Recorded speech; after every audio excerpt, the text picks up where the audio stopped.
إلهي عظم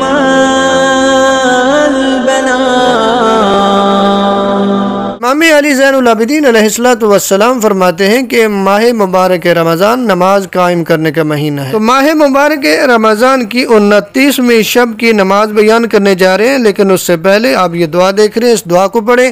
پروردگار آپ کی دعاؤں کو قبول فرمائے، آپ کی مشکلات کو آسان فرمائے۔ امیر کائنات علی ابن ابی طالب علیہ الصلوۃ والسلام کی بیان کردہ نماز 29ویں شب کی 2 رکعت نماز ہے، جس کی ہر رکعت میں سورہ حمد کے بعد 20 مرتبہ سورہ توحید کی تلاوت کریں۔ اس نماز کا پڑھنے والا امیر کائنات فرماتے مرحومین میں حساب ہوگا، اس کا نام اعمال اعلی علیین کے زمرے میں شامل ہوگا۔ ماہ مبارک رمضان کے روزوں کا ثواب۔ نبی اعظم صلی اللہ علیہ وآلہ وسلم کی بیان کردہ حدیث، جس کے راوی جناب عبداللہ ابن عباس ہیں، فرماتے ہیں کہ نبی اعظم صلی اللہ علیہ وآلہ وسلم نے بیان فرمایا کہ جب 29واں دن آئے گا، 1,00,000 محلے عطا کرے گا پروردگار۔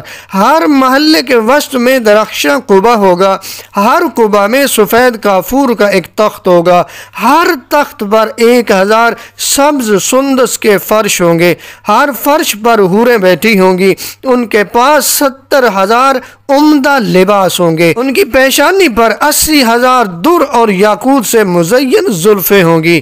ماہ مبارک رمضان کے 29ویں دن کی دعا آپ دیکھ رہے ہیں، اس دعا کو پڑھیں۔ پروردگار آپ کی دعاؤں کو قبول فرمائے، آپ کی مشکلات کو آسان فرمائے۔